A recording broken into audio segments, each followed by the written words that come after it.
All right. Am I live? Am I good? All right.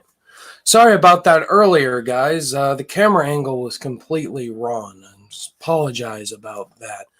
Just need to make sure. Sorry about that earlier, guys. All right. I'm good. What is going on, guys? It is December 31st, 2019. It's the last day of 2019. It's crazy to believe. And the last day of the decade. We'll be going on to the 2020s. Guys, I am super excited for 2020 in terms of my channel and movies.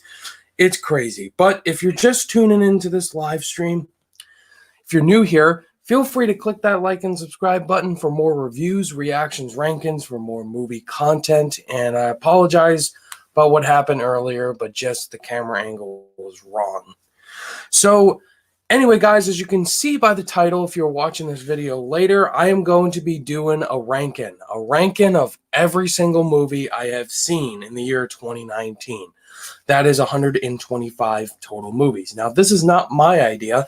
You may know who Sean Chandler Talks About is. He started this idea on his channel a couple years ago, which I want to give him a shout out personally, because he was just a part of my decade, the best film of the decade tournament.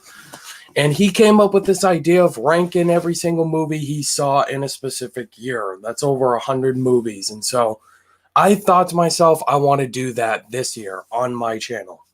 And Zach Pope did it recently on his channel. So I figured I would do mine because I saw 125 movies. That's a lot of movies, a lot more movies that I've seen in previous years. And I thought it would be fun to do it as a ranking in total and in live stream format. So don't know who is here in the chat right now. Nobody really is here yet, but that's okay. We can keep going. All right. Make sure my phone is set. I'm just going to get right into this, guys. I'm not going to go in depth fully with all of these movies or else we're going to be here forever, but just talk about my thoughts and opinions on all of them. And I need you guys to get in the chat right now and let me know your thoughts on these movies and your list. And I'll be addressing the chat at certain points throughout this. So and make sure you guys follow along on Ryan's Letterboxd page where he posted all of his movies that he saw. So if you want to follow along. Letterboxd link in the description. Aiden Green, what's going on, man? Thank you so much for being here, man. Let's get right into this. So, coming in at number one. What? All right, let's get right into this, guys. Coming in at number 125, all the way down at the bottom, is Cats. Now, if you saw my worst list, you definitely know what this order is going to be. And Cats was just awful. It's a thing now. I didn't really like anything about it. You can go check out my review. It's horrifying to look at. The music is atrocious. And yeah, the fact that I saw it is a crime. So yeah, that's my least favorite. Coming in at number 124 is going to be Black Christmas. Black Christmas, when I heard the concept of this movie, I didn't really think it was a thing. It's another remake of this Black Christmas movie that came out in 1974. But they made it into a strong independent female movie where our female characters are not even convincing. And this creature really wasn't that intimidating. So Black Christmas has everything I don't like in a horror movie, and it just is a total waste of time. Coming in at number 123 is going to be Playmobil the movie. Now, the fact that they tried to recreate everything the Lego movie did, you knew it was going to be a failure because the Lego movie actually had an in-depth story with great characters in it. But instead, you follow it beat for beat in here, and it's just not going to work. Our characters are forgettable. The story is very unoriginal and lazy. And it's no surprise why this movie tanked heavily in the box office. I mean, look at the box office numbers. So in general, Playmobil, the movie, it's one of the worst creations this decade. Coming in at number 122 is going to be a movie I forgot to put in my top 10 worst list. That's how bad it was. That's Countdown. Countdown. Wow, was this the perfect definition of what a studio horror movie is? A movie involving a social media app that kills you, tells you how long you have to live. Like, my God, the dialogue in this movie was bad. the jump scares aren't even scary. Our characters aren't convincing at all. And it's just everything that a studio puts out in terms of a horror movie around the Halloween season. So yeah, Countdown, knew it was going to be bad going in, and it was worse than I expected. Coming in at number 121 is going to be, at the start of the year was my worst, but then more movies came out. That is The Hustle, which is a remake of Dirty Rotten Scoundrels. And The Hustle, what was this movie? Anne Hathaway and Rebel Wilson together as another strong female movie that just has everything towards men that just isn't funny. Like, if you're going to poke fun at men, then make it funny. No joke in this movie was funny at all. Our characters are some of the most unlikable characters of 2019. The jokes are racist, and it isn't convincing whatsoever. So yeah, The Hustle is another example of a pointless remake that just has no funny moments to it. All right, and coming in at number 120 is another movie I forgot to put in my worst list. That is The Fanatic, starring John Travolta. Now, in terms of like awful movies, if you want to watch an entertainingly awful movie, The Fanatic is one of those films. It's like The Room, Troll 2, like it's that hilariosity bad. John Travolta says poppycock many times in this movie, and it's the most funniest thing you're gonna watch. The Fanatic was entertaining, but it was so bad. Like, this movie's poorly written, poorly acted, and it's a reason why it flopped at the box office. John Travolta did Gotti and now this. Very disappointing. I want you to do better, John Travolta. Really quickly, I want to see who's here. Yeah, I want to pull up some comments, so if you want to go to the comments tab here. Yeah, let's go to the comments. Why don't you go and find Jose Critic to start it off all the way up at the top. Jose Critic says, Happy New Year's Eve. Thank you, Jose, and a Happy New Year to every single one of you watching this video in terms of channels and comments. 2020 is definitely going to be a big year. We got Name Maker 10 in here. We got Dat Phil. I see Meadowland Fan 2004. And got some love saying loving your channel. And a couple people shared their thoughts on Cats. If you want to open up Dat Phil's comment. Dat Phil says, Cats was the most boring theater experience ever. Yes, I am right there with you, man. It's that boring, I wanted to leave. Yep, and then you can post one of Meadowland Fans' comments. All right. Meadowland Fan 2004. The trailer for Countdown is pretty bad. I refuse to watch it. I didn't even watch the trailer. That's how bad it was. And then Aiden Green, down at the bottom, just posted it. He just did. I don't see it on here. Okay. He said, did you hate Playmobil the movie more than the Emoji Movie? No. Nothing's going to top the Emoji Movie for me in terms of worst movies of the decade. That movie is just next level bad. All right, let's move on. All right, let's go to the next movie. You already did that one, Ryan. All right, coming in at number 119 is going to be Charlie's Angels. My God, why did they even make this movie? They have such great, likable actors in it. Elizabeth Banks, Naomi Scott, Kristen Stewart. Patrick Stewart's also in this movie. Did this and the Emoji Movie. Like, why was this movie even made? Like, all the trailers were atrocious. The music is nothing but a nonstop music video promoting the name Charlie's Angels. And the action sequences were pretty poorly shot, and our characters don't do nothing at all except look pretty and kick men's asses. That could have been convincing, but the jokes they throw into it are cringeworthy.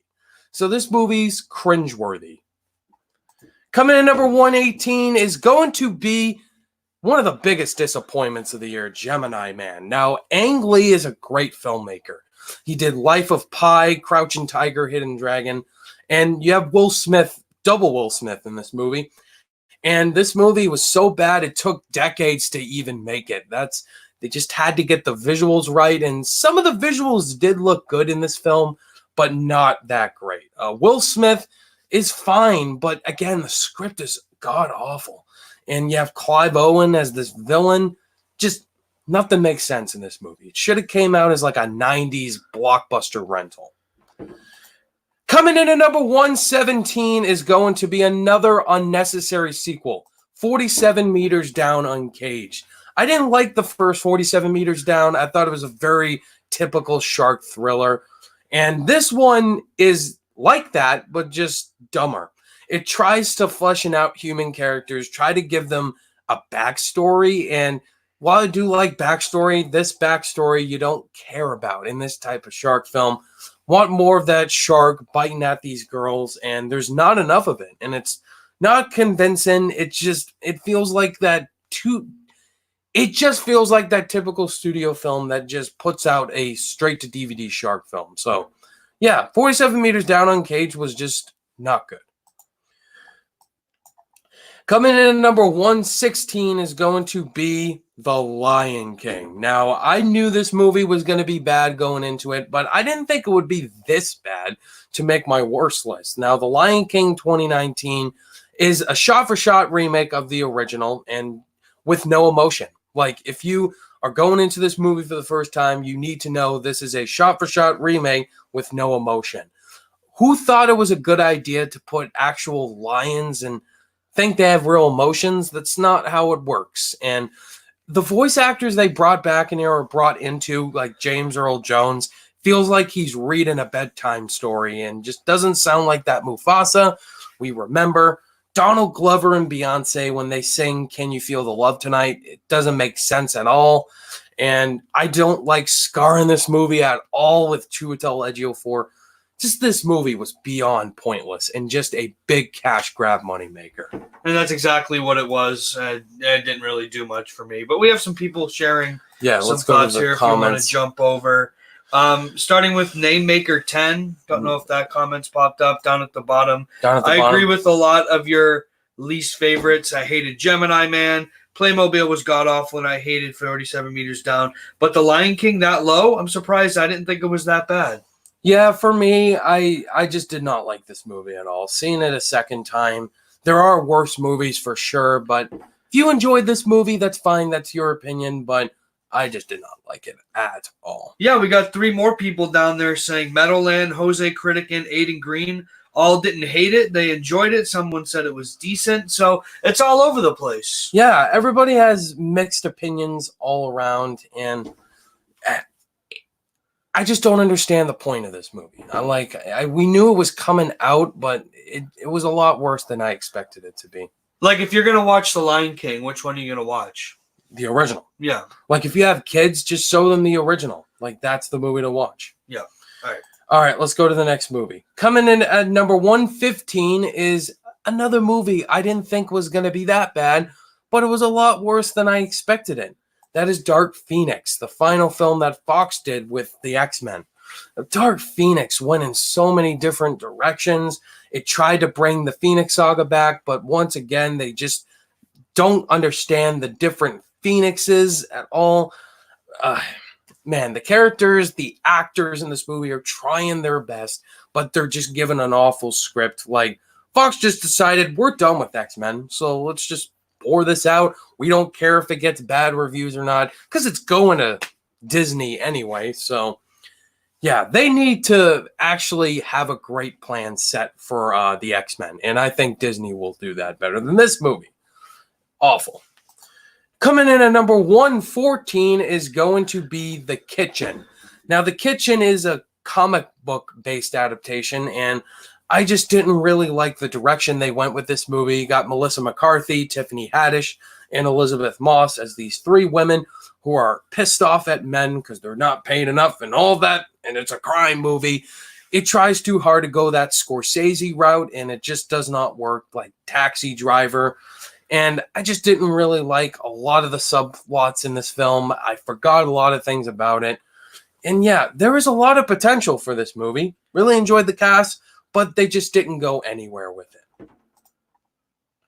Coming in at number 113 is going to be the Angry Birds movie 2. Now, I saw this movie early, and I was the only one at my screening. That's how unnecessary this sequel is. The first Angry Birds movie has divisive opinions overall. I didn't really like the first one, and this one was also not good. It tries to bring in a different side plot to the Angry Birds, that it has a really annoying villain, Leslie Jones, I believe, and all the characters in here are just they go nowhere with it. Like, it tries to throw in the kid humor. I think the kids will really enjoy this movie, but adults probably were rolling their eyes watching it. For me personally, sitting in the screening was not an enjoyable experience. Coming in at number 112 is going to be Shaft. Who even asked for this movie? I don't think anybody did. Now, Shaft is just a really enjoyably stupid movie, but here it's not enjoyable at all. It's the most forgettable movie I've seen this year because I don't remember anything about it except Sam Jackson comes back, so that's pretty entertaining. Yeah, that's all I have to say about Shaft. Coming in at number 111 is going to be Hellboy. Now, Hellboy has David Harbour from Stranger Things, and when I heard they were rebooting Hellboy, I thought, is Guillermo del Toro coming back or Ron Perlman? And no. And that was the worst decision possible, because Hellboy, this movie's bad. David Harbour is the saving grace in this movie. Besides that, too gothic, too rated R. Nothing makes sense at all in this movie. And it's just, whenever it attempts comedy as well, just stop. Just stop. Coming in at number 110 is going to be The Curse of La Llorona. The Curse of La Llorona is what? Like, this is part of the Conjuring universe. The Conjuring universe. This is a definition of a universe that started strong, but then it just brings in these spin-offs, and there's no plan. There's no plan. James Wan should be directing majority of these movies. And The Curse of La Llorona has Linda Cardellini in it. She should do better than this. And I don't remember much about this movie except the La Llorona character trying to scare you, jump scare you. And yeah, Curse of La Llorona was bad. We have some in the comments. Yes, we do. We got All a right, few new faces in here. Endell Dexter is here. I see Captain Man. I see Movie Mania Nick. I see Tatermeister. A couple new faces. What's going on, guys? Thank you all for being in here so much and sharing your thoughts on these movies. Why don't we pick up Meadowlands fans' comments about The Kitchen? The Kitchen is bomb at the box office, surprisingly. I'm not surprised, in all honesty, because the marketing wasn't that great at all. And whenever you have terrible marketing, you know your movie's not going to do well in the box office. Yep, and then we got Aiden Green Gaming about Hellboy. Aiden Green Gaming. Hellboy was the 5th worst film I've seen this year. I don't blame you. Like, this movie was really bad. And David Harbour, you have a very funny guy in David Harbour. Love him in Stranger Things and all that. Can't wait to see him in Black Widow. But why? All right, let's go to the back. Yep, we're heading back. All right. Coming in at number 109 is going to be Playing with Fire, starring John Cena, John Leguizamo, and Keegan-Michael Key as firefighters who bring in these children. And the fact that this is a movie is hilarious. And this movie, whenever it tries to attempt some funny comedy from people, it's the most funny, awful thing. It's like The Fanatic, like a hilariosity. You can enjoy it, but understand how bad it is. Like, this movie is so stupid. The kids are going to be really entertained with this movie. But as an adult, it's not good. Not good. All right, coming in at number 108 is going to be one of the biggest disappointments, Men in Black International. Now, Chris Hemsworth, Tessa Thompson, Kumail Nanjiani, and Liam Neeson. Great cast involved, but you give them nothing. Like, this movie should have been so much more entertaining and fun than it was, but it wasn't. Like, this movie just goes nowhere. Our characters are likable, but the story they go in just wasn't that entertaining. I was really disappointed by this movie because the Men in Black franchise is enjoyable, but yeah, this one is just forgettable. Coming in at number 107 is going to be Wonder Park, an amusement park movie involving a kid's dream. Like, we've seen that concept, I guess, before, and our characters, the animation in this movie is really sloppy, and kids, again, it's a kid's movie. They'll definitely enjoy it, but I didn't really remember a lot of aspects about this movie worth enjoying. Seeing it in theaters, it was a chore to get through, and it's just another poor example of lousy animated movies. Coming in at number 106 is going to be another forgettable movie that I saw this year, Miss Bala. This movie is like a stereotypical taken kidnapping movie gone wrong, and it has trying to have cool action sequences in it, but not having a great story all around. So Miss Bala, my screening for this was really bad. There were tech issues, so I had to go see it again, and I don't know why I saw it again, because it wasn't that great. Coming in number 105 is going to be a Netflix movie directed by a very lovable director, Michael Bay, that is Six Underground. What was this movie? Was this Michael Bay's vision all along? Did he just want to make a dumb and weird movie like this all along? If you look up the term Michael Bay movie, this movie has every single definition of what's in a Michael Bay movie. Racist characters, slow-mo shots, explosions, etc., etc. And Ryan Reynolds, a likable guy, but not in a great movie all around. So yeah, Six Underground, it's one of the biggest, most expensive Netflix movies they've ever done. And yeah, I just didn't like this movie. Didn't like the direction they went in or the vision. Yeah, there's one character just throwing out stupid references. Coming in at number 104 is going to be Midway. I kind of regret not putting this in the top 10 list because Midway is one of the worst war movies I've seen in a while. It tries to go the route Michael Bay went with Pearl Harbor, but yeah, it's Pearl Harbor. It's the same exact movie, but yeah, I just didn't like the directions they went with. It had a great cast involved, but poor execution, making it a boring movie. This movie's so boring. All of the action sequences are left to right with no good story to it. All right, let's go to the chat and see what's going on. I was going to wait till you finished the first bracket of films. All right. We go to 101. We can do that. Go to the bracket. Yeah, we can do that. Coming in at number 103 is going to be The Intruder.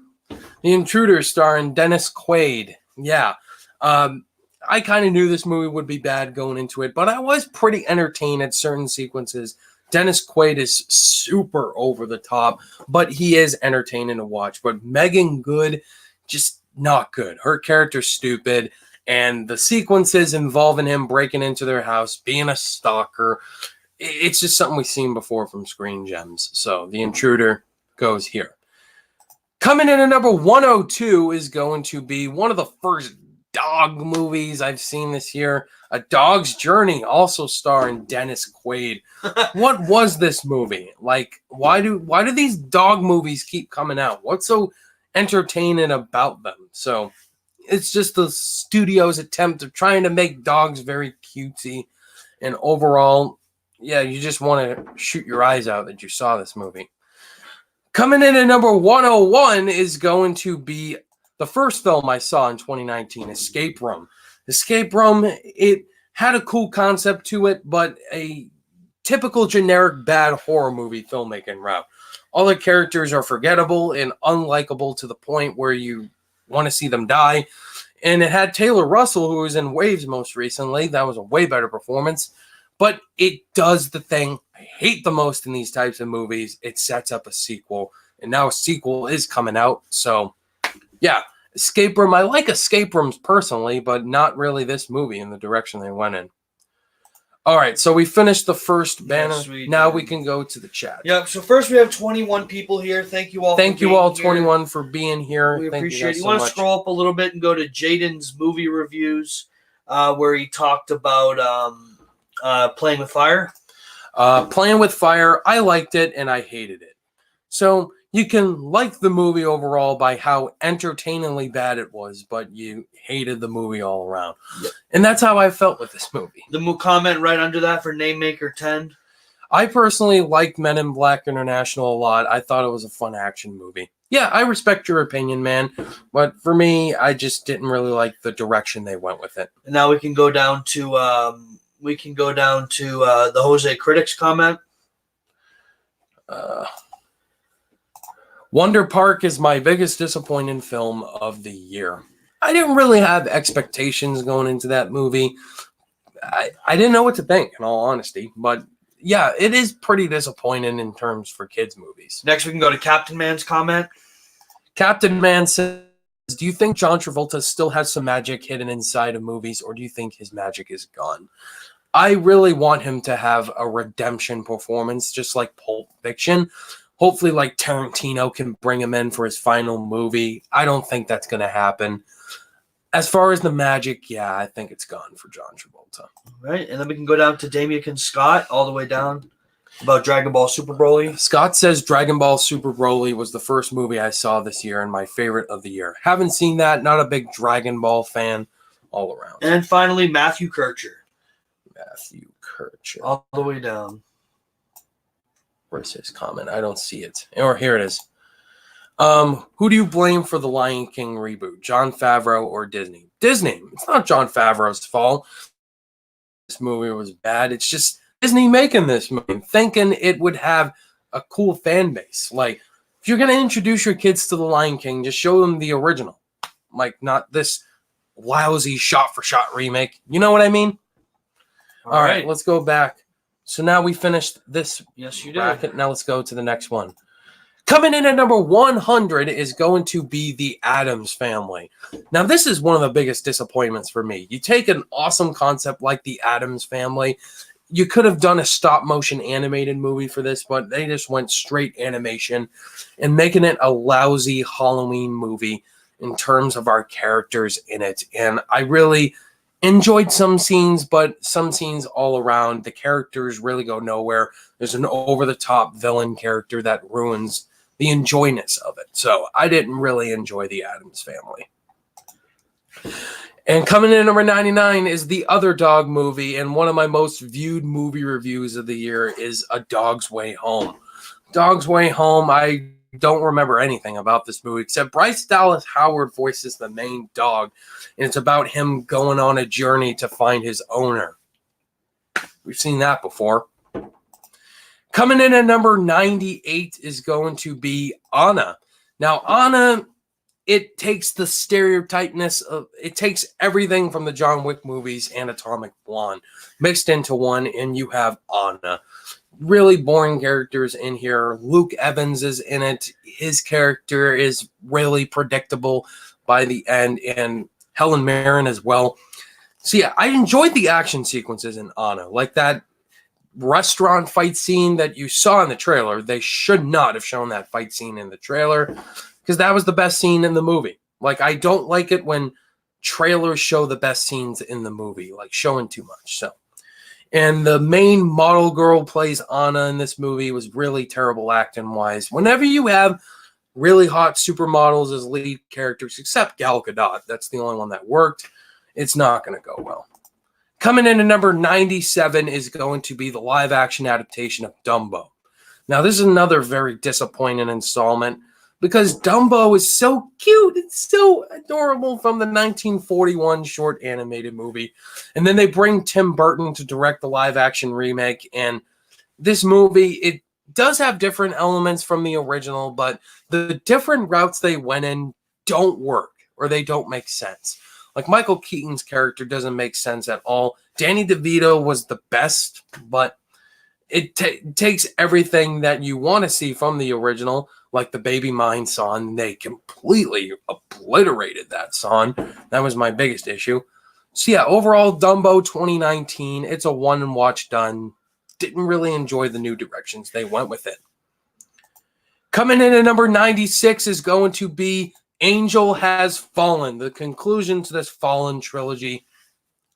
In my opinion, the weakest of the Fallen trilogy. Gerard Butler just doesn't feel like he wants to do these movies anymore. And he's the best part out of all these movies. And it also brings Nick Nolte in here, who is way better in The Mandalorian than this. But it just goes in weird directions with Morgan Freeman.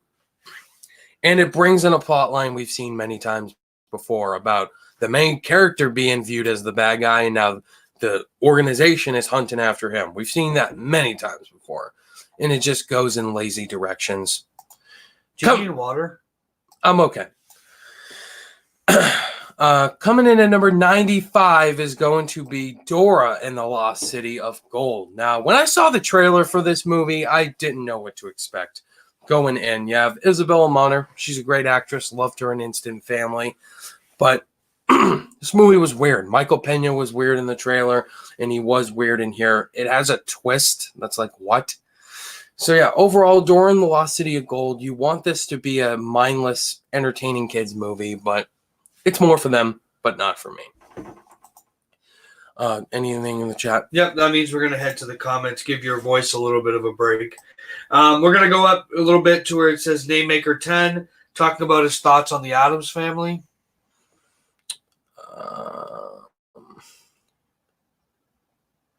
Let me know if you see it. I don't see it.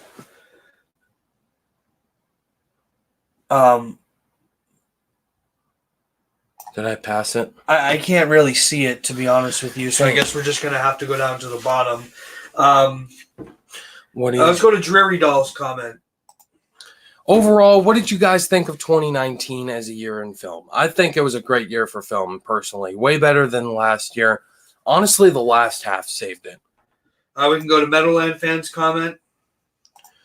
I didn't mind Dora and the Lost City of Gold. That's awesome for you, but for me personally, didn't really enjoy it. Now scroll up and go to Name-Maker 10, where he talks about the Addams Family.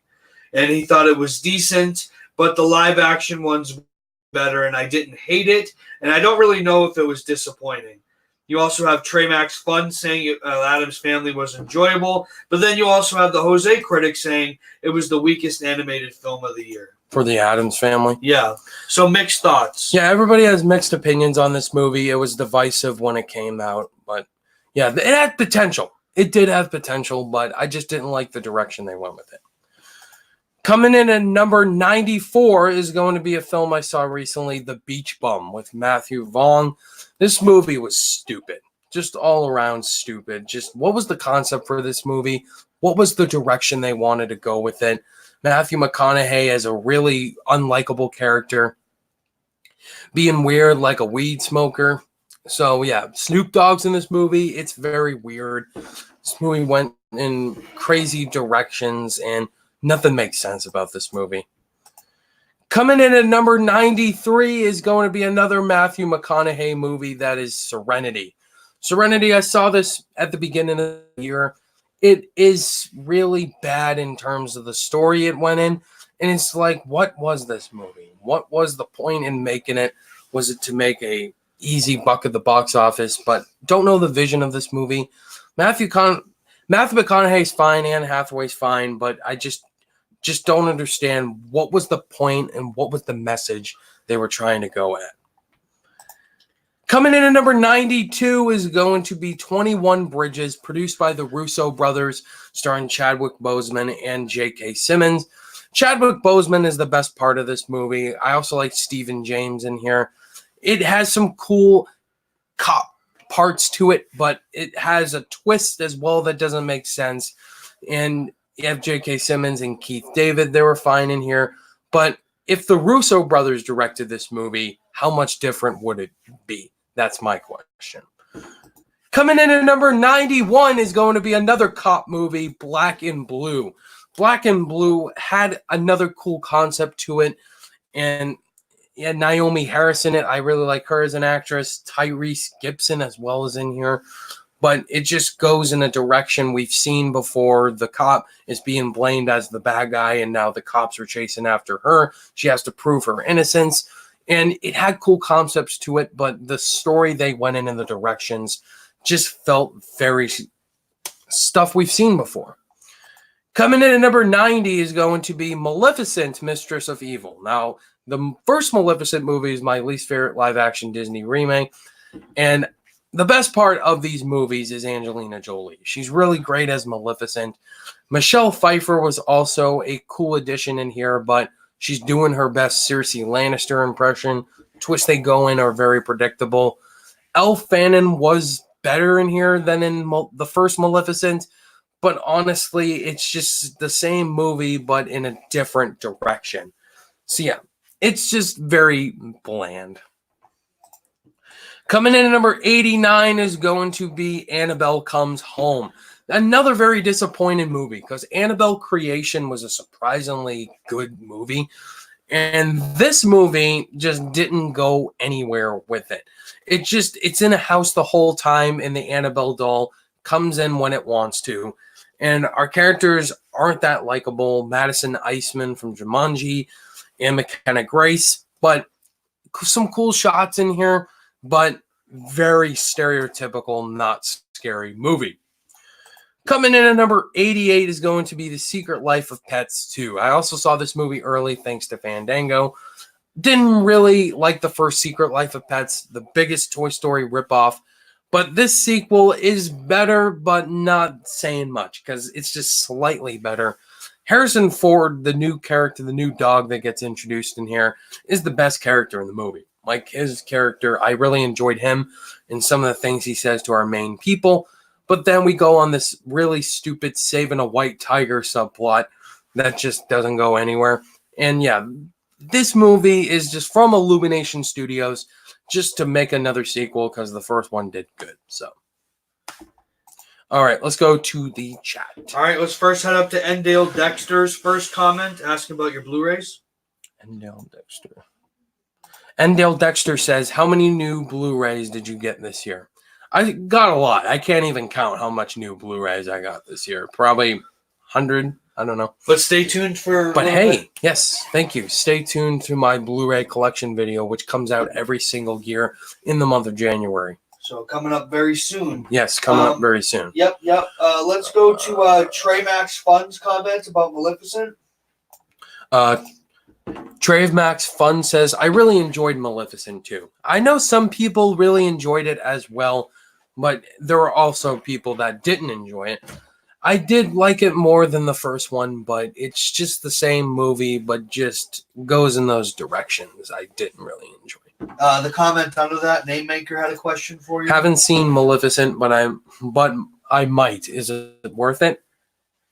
If you like the first one, sure, but I don't really recommend it. I don't think you've seen it. He's asking you, is it worth to see? The first Maleficent, I don't think so. I didn't really enjoy that movie personally. All right, and then let's go to Brandon Ortiz right under. Brandon Ortiz says, I'm watching the Lion King remake right now, and it's not as terrible as everyone says. It's mediocre at best, but I understand why people hate it. All right, let's go back to the list. All right, coming in at number 87 is going to be Godzilla King of the Monsters. Now, a lot of people hated on me because of my thoughts on the trailer, and I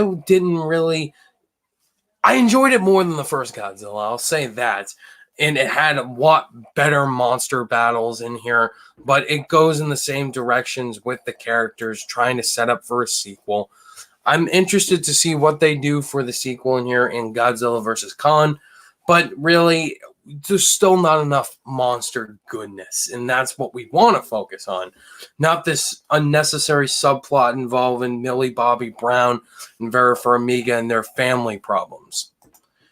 Coming in at number 86 is going to be Captive State. Another movie I forgot I even saw this year, but Captive State, it had some cool concepts to it. I like John Goodman in here, but regardless, it follow something Cloverfield did, and it just does it in a pretty forgettable way.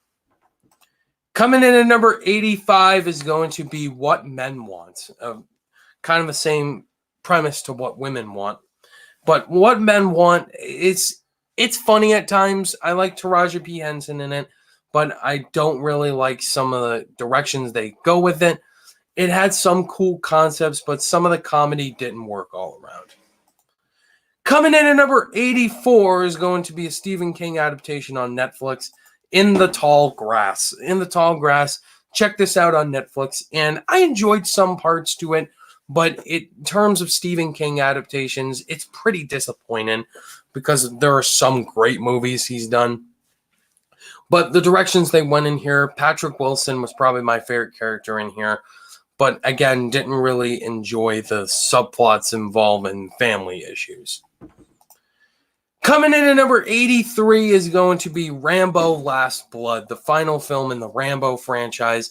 When it gets to that final act, it's awesome. Like everything you want in a Rambo movie with Sylvester Stallone shooting down all these Mexican thugs in here.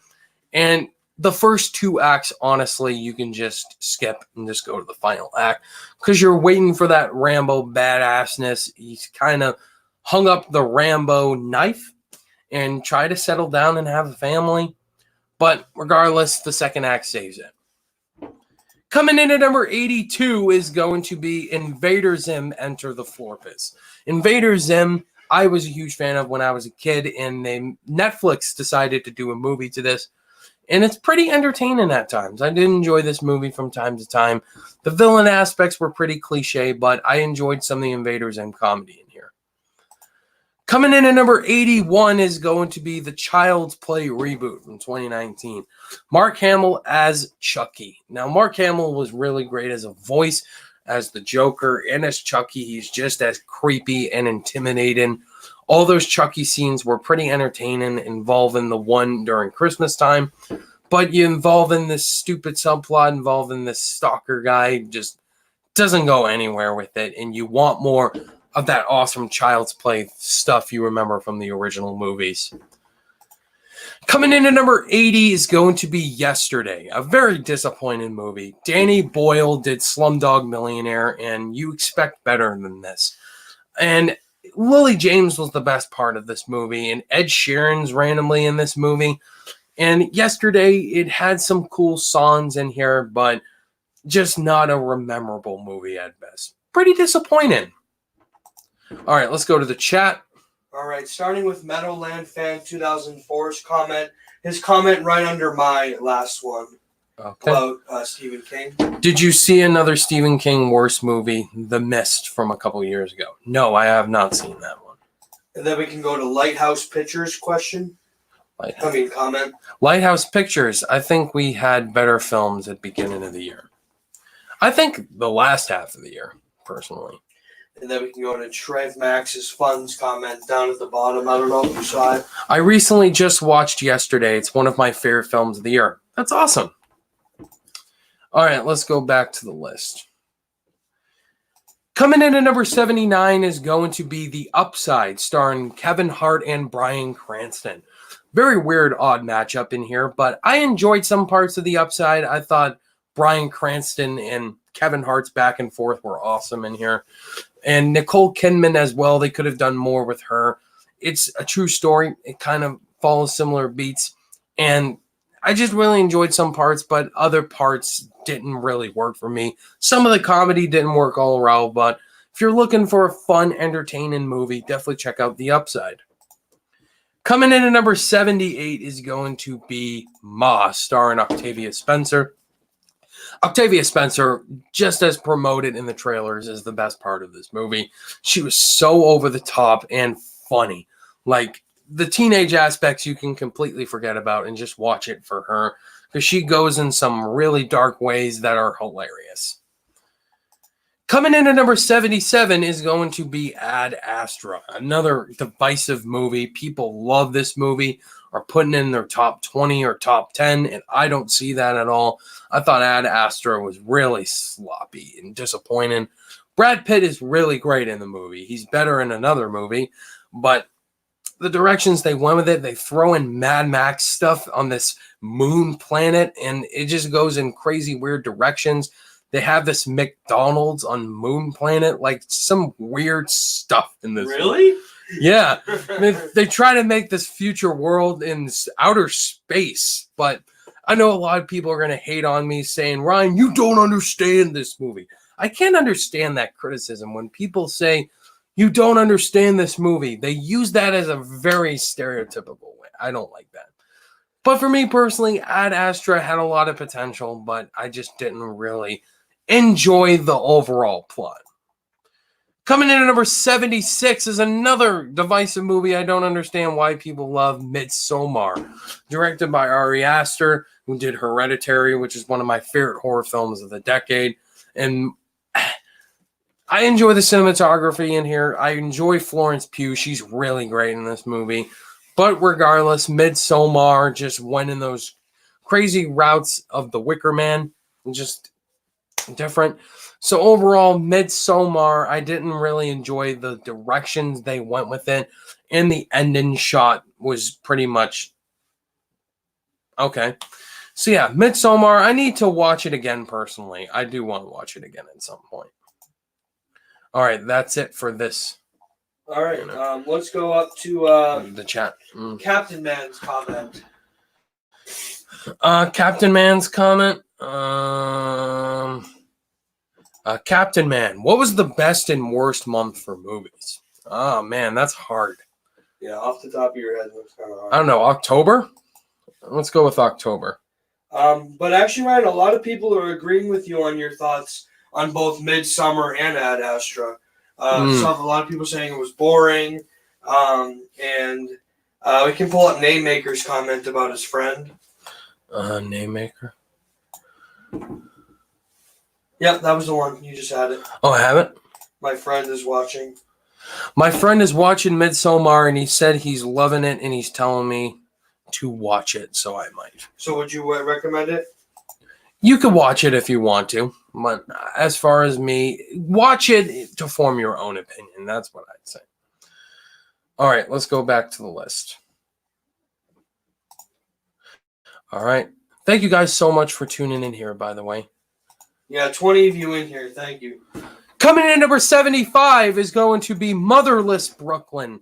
Edward Norton directed it, and I enjoyed Motherless Brooklyn. I enjoyed the performances in here and the directions they went with it. Some cool concepts, some involving a character I wanted to see more from. And Edward Norton's really good in the movie. He has this disease, and it goes in a lot of directions. Just thought it was too long, personally. Coming in at number 74 is a Netflix movie, That's the King, starring Timothée Chalamet and Robert Pattinson. Chalamet and Pattinson are the best characters in this movie, but the action sequences, once they do get to them, feel like Battle of the Bastards. Very weird stuff going on. Excuse me. And some water? It's right there if you want to use some water. All right, why not? All right, some characters in here. Chalamet honestly saves this movie, but honestly, the last 20 minutes of this movie should have been cut out. Coming in at number 73 is going to be another Netflix movie, Unicorn Store, directed by Brie Larson, her directorial debut. And Brie Larson, she's good in here. Sam Jackson as well, their next collaboration.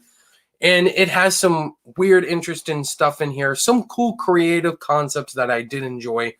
But the characters I wanted to see more from, and the overall story going somewhere, and it just doesn't go there personally. Coming in number 72 is Pet Sematary. Now, one of the biggest disappointments, because you look at it, the Shawshank Redemption, in terms of Stephen King adaptations, you expect greatness, and you don't really get that. Some cool concepts from the novel they brought in, but Jason Clarke and John Lithgow, the directions with those characters were the most enjoyable, but it brings in something in the final act, and it just did not work for me personally. Coming in number 71 is going to be The Kid Who Would Be King. Now, I really love this movie at the start of the year, but I haven't rewatched it, so I'll need to rewatch it. But what a big surprise. You had Andy Serkis' son in here who's really great. Merlin, cool character. Patrick Stewart was actually pretty enjoyable.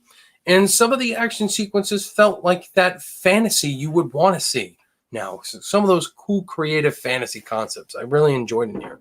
Just did not enjoy Rebecca Ferguson's villain character. Coming in at number 70 is going to be a Netflix movie, Extremely Wicked, Shockingly Evil, and Vile, starring Zac Efron as Ted Bundy. Zac Efron was actually really good in here. I really liked him as Ted Bundy, this insane serial killer, but they brought a likable, handsome, charismatic side to Ted Bundy, which was a lot of people's issues watching this movie, because Ted Bundy's one of the most evil, disgusting human beings ever. And the fact you make him likable and charming, it kind of worked for me in some parts, but the true story, I wanted to see more from Lily Collins' character. All right, chat. All right, let's take a look here at some of the comments here. I'll just read these while you're taking a sip. Name Maker said The Kid Who Would Be King I thought wasn't the best, but it was fine. Meadowland fan said, Sorry, I loved The Kid Who Would Be King, the director that did it, Attack of the Blocks. Mm-hmm. But you liked The Kid Who Would Be King, right? I did. I didn't say I didn't like it. I liked it.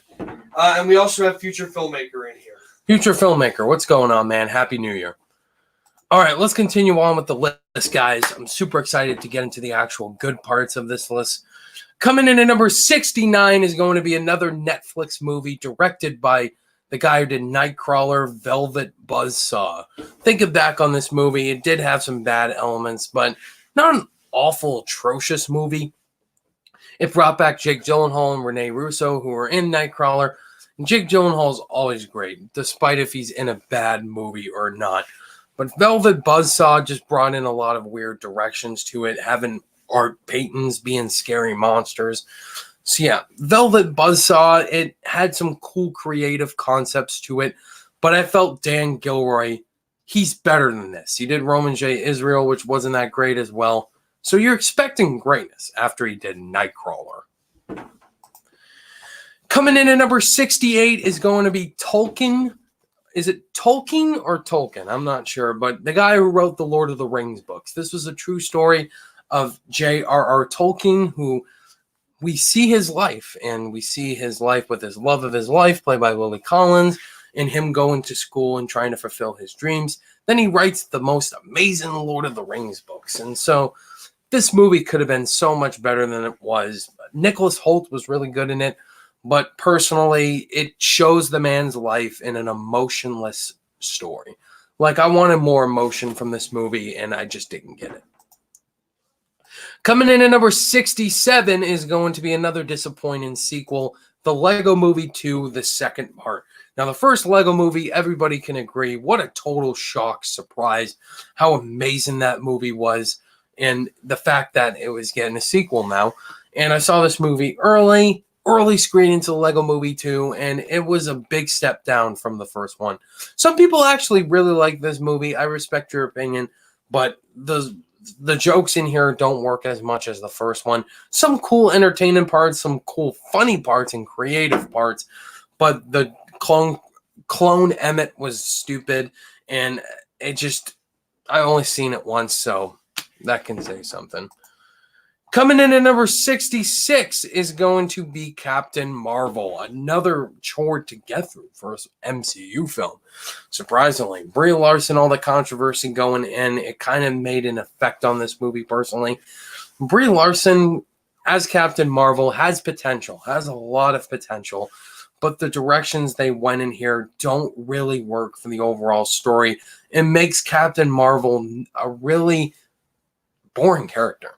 And you have Samuel Jackson. Honestly, whenever he shows up, it saves this movie. Ben Mendelsohn as Talos is also really good as well, but I just wish this movie was better. All right, let's go to the chat.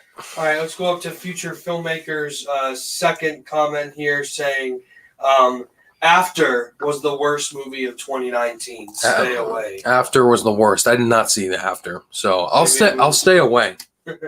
I heard Tolkien was awful, but I haven't seen it. A couple of people said they had fun with the Lego movie, but they agreed with you with it being disappointing. Why don't we go to Name-Maker's comment about Captain Marvel? Not sure if it popped up. I got it right here. I liked Captain Marvel, but not the best MCU film. Not awful, but when my friend rewatched it, he said it was so much worse and boring. Have you watched it a second time yet? Honestly, the second time, I didn't even finish it.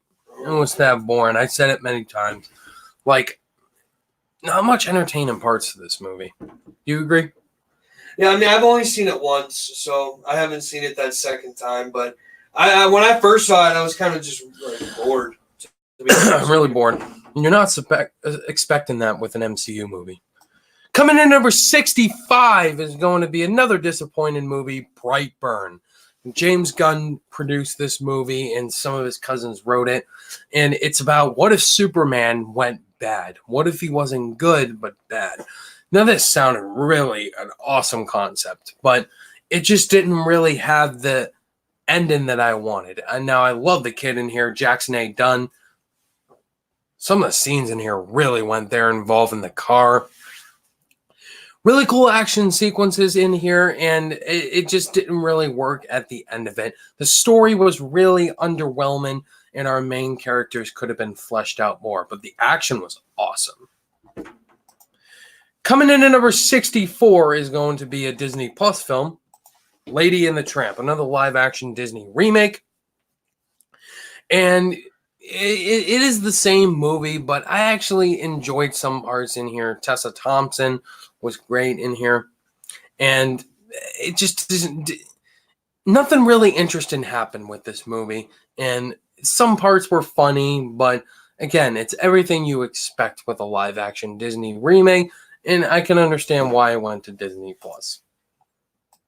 Coming in at number 63 is going to be Cold Pursuit, another Liam Neeson revenge movie, which you expect to be awful, but this movie wasn't awful. It was entertaining, and I only seen it once, but I thought it was really funny, especially the death scenes. It shows a cross of who dies. That was really funny. How they did it in the movie was just hysterical. But yeah, I really enjoyed the action in here and Liam Neeson's hilariously over-the-top character. Coming in at number 62 is Star Wars The Rise of Skywalker. All right, here come the comments now.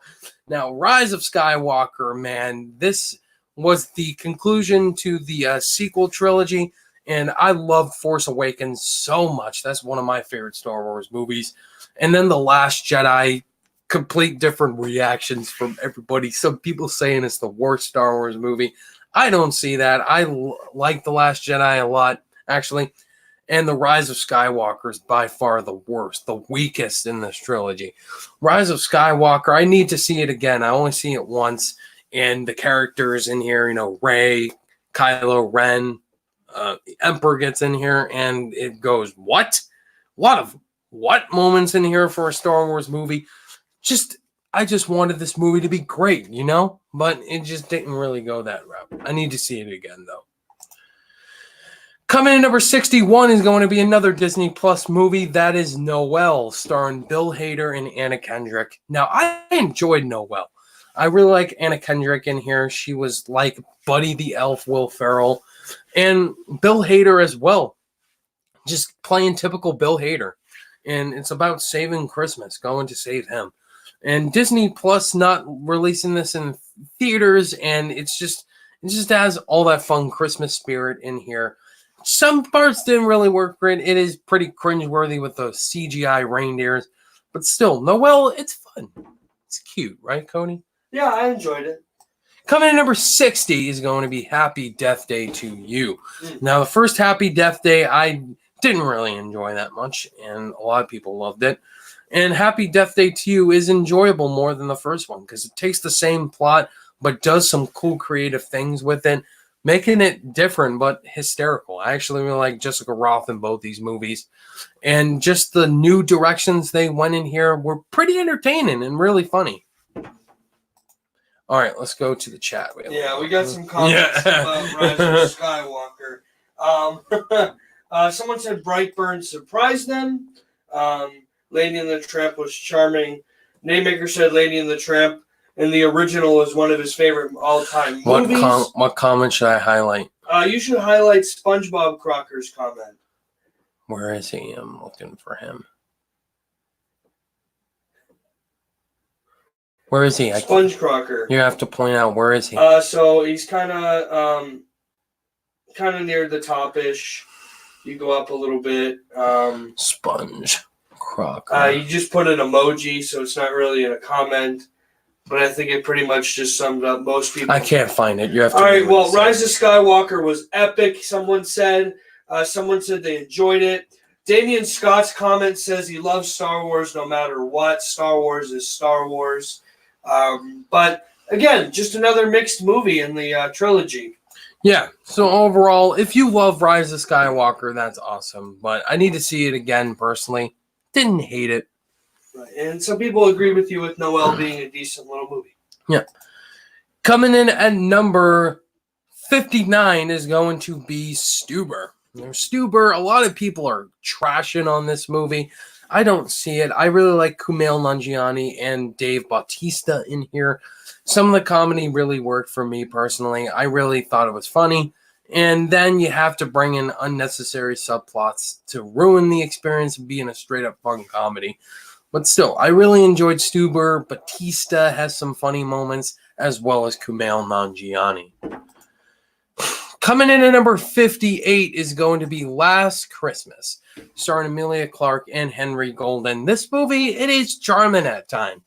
It does have a lot of fun and heartbreaking moments to it. Emilia Clarke is really great. Michelle Yeoh is also really funny. The thing with her and that other guy was super funny. But yeah, Last Christmas, it has a lot of charming moments to it and stuff you're not going to expect coming. So yeah, it's a fun little Christmas movie. It does what it needs to do. Coming in at number 57 is going to be The Report, one of the first of Adam Driver's big breakthrough performances as Daniel J. Jones. And Adam Driver's really great in this movie. And you're expecting with like political-based movies to be really boring. This movie's intense. It does have a lot of great moments to it. And Adam Driver's character is the most interesting character you're following through. Like, how is he going to accomplish this? What's going to happen next? So yeah, I really enjoyed The Report. Coming in at number 56 is going to be a Netflix movie, The Two Popes, starring Anthony Hopkins and Jonathan Pryce. Both are really great in here. Jonathan Pryce and Anthony Hopkins as the two popes. Such cool dialogue sequences. You really get to follow the backstories of both popes and why they're not perfect people. It does have some charming Netflix stuff in here as well. Some of the cinematography was pretty iffy, but still, I really like the performances in here from Pryce and Hopkins. Are they going to get Oscar nominations? I wouldn't be surprised, but I personally don't think that Pryce should be nominated. I don't know. Coming in at number 55 is going to be another Netflix movie, Dolomite Is My Name, starring Eddie Murphy and Wesley Snipes. The true story of how this movie got made. And I really loved Eddie Murphy in this movie. It was a great return for him coming back into the world of cinema. And his character is unlikable at times, but it's Eddie Murphy. That's why you cast him in these types of roles. And Wesley Snipes was also really funny in this movie. And it does follow similar beats to The Disaster Artist in terms of its true story. We show the whole filmmaking process of how he made this movie, and then it gets released to people. So yeah, it's like The Disaster Artist, but cool. Coming in at number 54 is going to be more Netflix stuff, Triple Frontier. Triple Frontier, starring Ben Affleck, Oscar Isaac, Pedro Pascal, Charlie Hunnam, and I really enjoyed parts of Triple Frontier. I really loved the male cast members in here going on a cool action adventure, completing a job, and the action in this movie was awesome. It just cool helicopter shots, going in, getting the job done, and saving the day. So yeah, Triple Frontier for a Netflix movie, it was really entertaining. Coming in at number 53 is going to be Detective Pikachu with Ryan Reynolds and Justice Smith. And so Detective Pikachu, it was fun at times. Me not being a huge Pokemon fan, just really enjoyed, the concepts of live action in here. Ryan Reynolds as the voice of Pikachu is hysterical. And it just goes on cool Pokemon adventures, cool Easter eggs and stuff from Pokemon. And it sets up possibilities for a sequel. I would want to see a sequel. Why not? So yeah, Detective Pikachu was entertaining. I've only seen it once, though. Coming in at number 52 is going to be Greta. Now, Greta stars Chloe Grace Moretz and Isabelle Huppert. It's this stalker movie involving Isabelle Huppert, who spies on Chloe Grace Moretz. And really like the performances from both women in here. And it is really creepy in aspects as well as well thought out in other aspects. As far as the story, it does feel similar to other movies in terms of its stalker vibes to it. Isabelle Huppert is really great in it. But Greta, would I watch this again? Probably not. But I did enjoy the act in it, though. Coming in at number 51 is going to be Breakthrough. I did see this movie with my mother, and it's pretty good. pretty good. And it's about this son who falls in the ice trying to get saved out, and the acting's really good in it. Yeah, I don't remember much about it. That's why I'm not talking about it as much. But I really liked Luke Cage. What's his name? Michael Coulter? If I said it wrong, please let me know. I really liked him. He was my favorite character in it. All right. All right, let's go to the chat. Some people said they still need to see Last Christmas. But Ben Darby asked you, what did you think of Little Monsters? I didn't see that. Was that Lupita Nyong'o's movie? Yeah, Oh, okay. I didn't see it. Gotcha. Let's see. Some people have Detective Pikachu being decent, but NameMaker10, if you want to pull up his comment, said he loved Detective Pikachu. It's number 5 on his top 10, and he loved Pokemon when he was little. So I love Detective Pikachu. It's on number 5. So yeah, that's awesome. I know some people really love that movie as well. All right, any other comments? Nope, that's the only ones I saw. All right, let's get back to the list. All right, that's the end of this list, 75 through 51. And now we're getting into the number 50 Top spot, 50 guys. movies. Coming in at number 50 is going to be, I'm really sad that it's at this spot, Glass. Now, Glass was such a disappointment in terms of its ending. But the first 2 acts, though, are really great. You have James McAvoy, who is the scene stealer by far. And then you have Bruce Willis back as David Dunn and Samuel L. Jackson as Mr. Glass. Some really great potential in here. These 3 characters finally in one movie. The first act was so good in this movie. And Shyamalan has to ruin it by going to the final act in here. I won't really spoil much, but David Dunn in that puddle, are you serious? Like, it totally neglects what our character's strengths are from Unbreakable and Split. Like, that's not how it works. That's not how it works, Shyamalan. If they did a director's cut where they completely fixed the ending, it could have been so much better than what it was. Yeah, I think many people can agree Glass should have been way better than what it was in terms of that ending. Coming in at number 49 is a movie that's going to be higher in a lot of people's lists, but not mine, Dr. Sleep.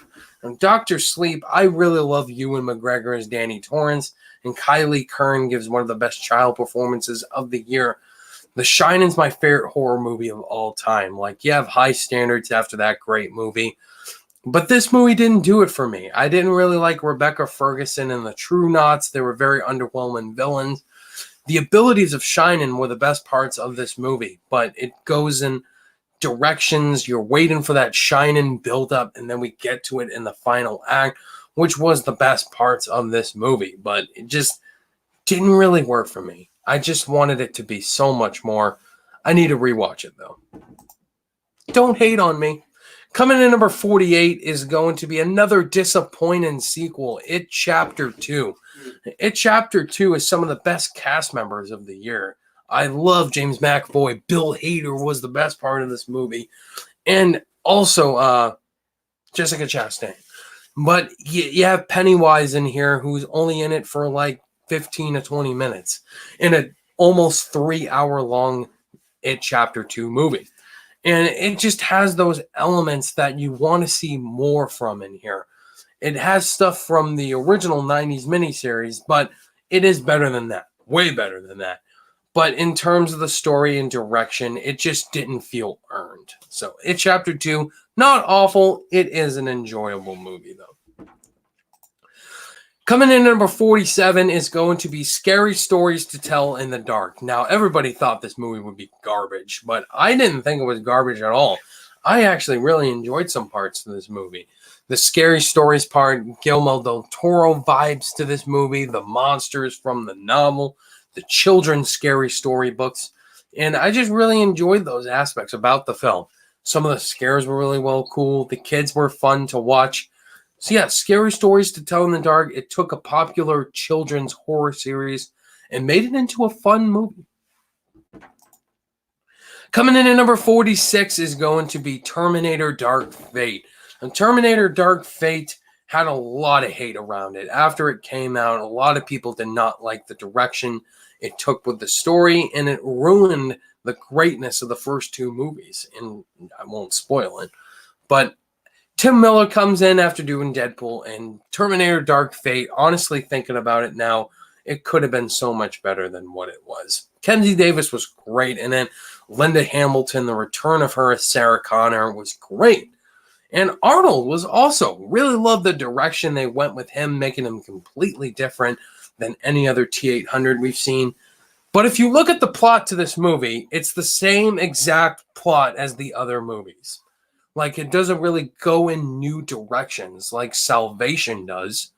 It's just the same movie that we've seen before. Coming in at number 45 is going to be Spies in Disguise. The Spies in Disguise was a blast. I really enjoyed this movie. I think Cody should watch this movie. It's fun. It's hilarious. Will Smith and Tom Holland. Really entertaining characters. I would want a sequel to this because I enjoyed this movie. The comedy back and forth, the team up they have, the really good chemistry. Will Smith and Tom Holland. And it's just, it does have a villain aspect with Ben Mendelsohn. He's playing yet another villain.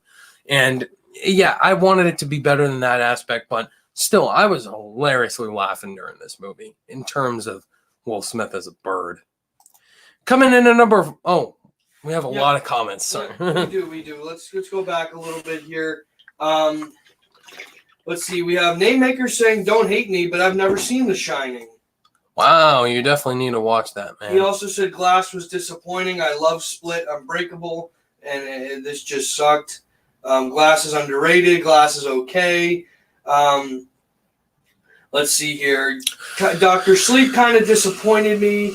Let's see here. Then we talked about It Chapter 2. Some said it was shit. Someone said they loved it from start to finish. Go to Elric Wallen's question to you about La La Land. Elric Wallen? Yep.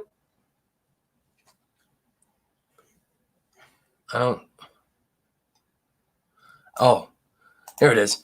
Do you like La La Land? I love La La Land. I think it's a great musical. Damien Chazelle.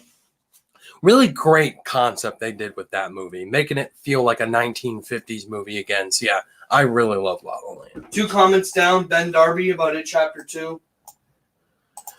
Ben Darby, It Chapter 2 was very disappointing, and it has a great cast, and the 2017 one was way better.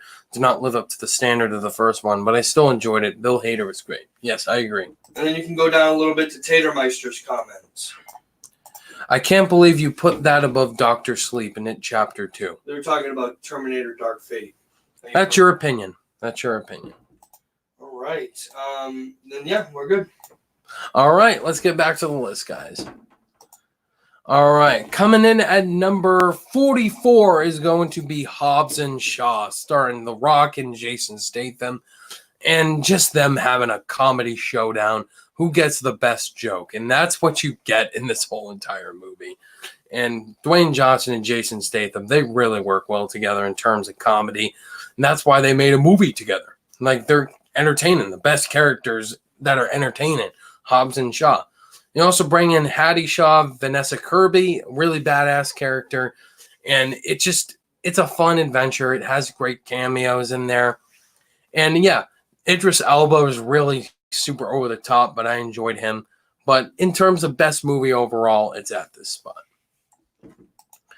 Coming in at number 43 is going to be Jumanji, The Next Level. More Dwayne Johnson in here.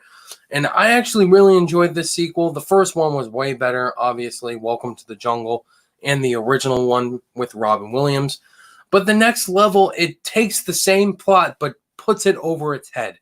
It changes characters for our main leads. You have Dwayne Johnson voicing Danny DeVito, and Kevin Hart as Danny Glover. Some of the funniest parts of this movie. Kevin Hart was the scene stealer by far. Jack Black as well, so funny. And I really love the direction they took with this movie in terms of changing the overall story. Awkwafina was also a charming addition in here. And the Hound as the villain was my biggest issue. All right, coming in at number 42 is going to be Hustlers, another movie that's getting really praised in terms of its performance from Jennifer Lopez, who deserves to get the recognition she's been getting. She's definitely going to get Oscar love. Jennifer Lopez, she hasn't been this good in a while. And also, Crazy Rich Asian star Constance Wu was in here. She was good. But as a movie, I didn't love Hustlers, but I appreciated the performance from Jennifer Lopez. Coming in at number 41 is going to be Aladdin. Now, I expected to hate Aladdin going in. Guy Ritchie directing it seemed like a really weird choice. But Aladdin's a surprising film. Will Smith as the genie. You all thought he'd be the worst part of this movie, but he's the best part of this movie. Because Will Smith changes the colors, and whenever he's not in blue, he's great. And I really loved him and Manal Musad's chemistry. They're back and forth. Just so funny. I really enjoyed it. Jafar kind of is underwhelming, but not awful like I remember. But Naomi Scott, she was good as Jasmine. Her new song was really great as well. So yeah, Aladdin. This was so much better than I thought it would be. It's not amazing, but so fun. So fun. Coming in at number 40 is a surprisingly good animated film on Netflix. That is Klaus. Klaus was so good. I really enjoyed Klaus. I love J.K. Simmons as the voice of Santa. He was great. Just some parts in here remind me of Arthur Christmas in terms of the story and the comedy. This movie has a lot of comedy back and forth, and it's a fun watch on Christmas. It's a new Christmas classic to watch on Netflix. So yes. All right, let's go to the chat. We got lots of comments here. Lots of comments. Let's see. Hobbs and Shaw was stupid. We got Bronco Juggalo in here. Bronco, what's up, man? Hobbs and Shaw was fun. I hated Hobbs and Shaw. So again, very, very mixed. Jumanji was disappointed. Eric Wallen asked if you've seen Nightcrawler, one of his favorites. Yes, I have seen Nightcrawler. It's one of my favorite films of the decade. Someone called Jumanji a fun sequel. Hustlers was good, but I don't understand the hype, someone said. I can understand that. And then Aladdin was mediocre. I thought Aladdin was really good. Also said someone it was their biggest surprise of 2019.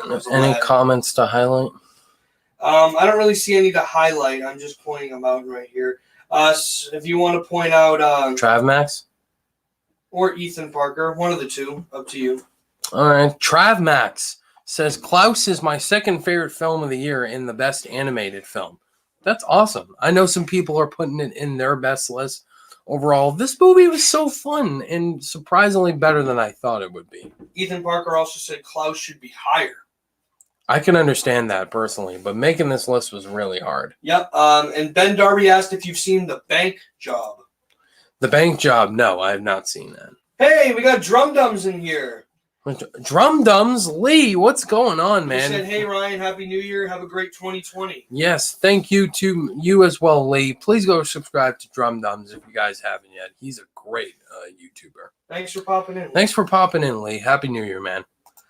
All right, coming in at number 39. Now we're getting to the 30s, guys. Coming in at number 39 is going to be Bombshell. Now, Bombshell is directed by Jay Roach, the guy who did the Austin Powers movies, and Charlize Theron, Margot Robbie, and Nicole Kidman.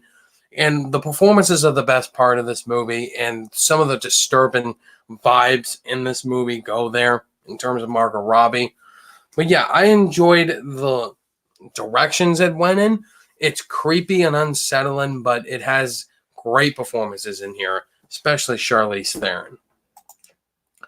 Coming in at number 38 is going to be Richard Jewell. Richard Jewell, it's directed by Clint Eastwood, and you kind of expect this movie to go in similar ways like The Mule and 1517 of Paris, but this was a lot better than I expected it to be. Paul Walter Hauser gives an underrated performance, and Kathy Bates as well gives a really great scene. Sam Rockwell, John Hamm, Olivia Wilde. It's a true story about this man who was a real hero, and he's being convicted as the true criminal. Such a great movie. You should go check it out. Coming in at number 37 is going to be Notes from Melanie, the short film Chris Stuckman made on his channel. Notes from Melanie was so good. I really enjoyed it. I love the short film vibe this movie brings. Stuckman directed it really well. And I just like the characters a lot. It's about them trying to rebuild their relationship as well as talking about cool film ideas this guy could do. And some of the cameos in here from the flick pick were super funny. And it's just hilarious. You should definitely watch it on Chris Stuckman's channel if you haven't yet. Coming in at number 36 is going to be Alita Battle Angel. Alita Battle Angel was so good. I really enjoyed this movie. And I just didn't like the relationship. That's all I didn't really like about this movie. But Mahershala Ali, Christoph Waltz were really great in here. Rosa Salazar, that's her name, as Alita was really good. Would love to see a sequel for her. James Cameron had some cool concepts for this movie, and it's understandable why the release date got pushed back, because there are some issues in here. But still, Alita was a lot better than I expected it to be. Coming in at number 35 is going to be Abominable. Now, Abominable's cute and sweet and has those animated vibes in here from DreamWorks. And Abominable, this Yeti creature, so cute. And the journey they go on to the Nepal was so great. I love the flying scenes in here. The villain was actually pretty cool. So yeah, Abominable. Definitely check it out if you haven't yet. All right, let's go to the chat. Yep, let's have Lee said thank you. Let's see here. I loved Bombshell. It was much better than the Rotten Tomatoes score. Tatermeister said Richard Jewell was simply perfect. Eric Wallen, we'll get to your thoughts later. A couple of people said Notes from Melanie shouldn't count because of the length of time, but hey, Ryan included it. Hey, it counts as a movie. It counts on my list. Ryan put it on his list just to, give it the attention it deserves. Yeah. Haven't seen Alita, but I really want to see it, and Missing Link. And let's pull up Ethan Parker's comment about Alita. Alita was fine, but audiences acted like it was a masterpiece. I can understand that opinion personally, but I really liked it more than I thought it would. It actually had some great action in it. And then we can go to Name-Maker's most recent comment. I personally did not enjoy Abominable that much. Hey, everybody has their own opinions. All right, let's go back to the list. All right, coming in at number 34 is a Disney Plus movie, Togo, starring Willem Dafoe and Togo the dog. This was so heartbreaking to watch. If you're a dog owner, this is not the movie for you. It is heartbreaking. Man, it goes there, but the performances are great from Willem Dafoe, and the dogs were really great as well. I love the adventures they go on. This really long race they go on. It's a great true story, and you should definitely watch it on Disney Plus. It's really good. Coming in at number 33 is going to be Zombieland Double Tap. Nut Up or Shut Up. And it's great. The fact that the sequel's getting made now is like, why? Because Zombieland is my favorite zombie comedy ever, and I just love Woody Harrelson, Emma Stone, Abigail Breslin, and Jesse Eisenberg. They're great in here once again. The opening scene is super funny at the White House. They go different places. And Woody Harrelson dressed up as Elvis is super funny. And it's not as good, not better than the first one. The first one's great, but some parts of this movie didn't work personally. Anyway, what, you had your hand up. Is there something? No, I was doing the double tap thing. Oh, the double tap. Okay. Coming in at number 32 is going to be Little Women, Greta Gerwig's sophomore effort. There have been many Little Women adaptations, but this one was totally different. And Greta Gerwig directed a great movie. I love the performances from Saoirse Ronan, Emma Watson, and Florence Pugh. Another Florence Pugh movie. She's killing it. And I just love the performances in here. They really were very satisfying to watch. It's heartbreaking in terms of the family drama with Laura Dern. Meryl Streep is Meryl Streep. She's great in here. And it's just, I wanted more from a certain character, but still, Little Women was really good. My mother loved it. Coming in at number 31 is going to be Good Boys. This came out of South by Southwest, and Good Boys was hysterical. Jacob Tremblay, Keith L. Williams, and I forgot the other kid's name, but they were so funny together. I love these three kids together. And the comedy's there. That highway scene was super funny. And Good Boys just has everything you want in a raunchy comedy like Superbad, but for kids. Not for kids, but kids in it. Coming in, now we're in the top 30. Coming in at number 30 is going to be Frozen 2. Frozen 2 was a real. I know some people expect it to be higher. Maybe a little bit. Just But Frozen 2 was really good. I love this one way more than the first one. The first one's really overrated in my personal opinion. Elsa and Anna, though, they go on some fun adventures. Olaf is just as funny. And Sven and Kristoff, they have a funny song together in here. And I wanted more Kristoff because he was my favorite part of the movie. And Elsa and Anna, just that sister back and forth is the best part in here as well as the first one. And then, what's her name? Elsa gets turned into Gandalf. All right, let's go to the chat. First up, we have Driscoll Bros and Dorito Chip in here. What's up, guys? How you doing? Togo was one of my favorite films of the year, somebody said. Tatermeister said he cried at the end of the movie. Then we talked about Zombieland. They loved it. Very underrated. It was a blast. Someone said they haven't seen Little Women, but they might. It's in theaters. And yes, that was Jacob Tremblay. And Driscoll Bros brought up a comment, his most recent one, if you want to highlight that. You did mention Midsommar, yeah, just wondering because it seems pretty divisive. That Midsommar, yes, I did mention that. That was What like number was that? way down in the list. Hang on. Midsommar was number 76. 76 out of 120. Sorry if I disappointed you. But that's all I had. All right, cool, awesome. Someone said they personally didn't like Frozen 2 either, but Yeah, one of those some mixed people movies didn't. again. Yeah, some people didn't like it. All right, now let's go to number 29. Coming into number 29 is going to be Crawl. Crawl was such surprise, man. I really enjoyed this movie. And the main actress in here, what's her name? I can tell you. I know she was in Maze Runner, but she was really good in here. And Sam Raimi produced it.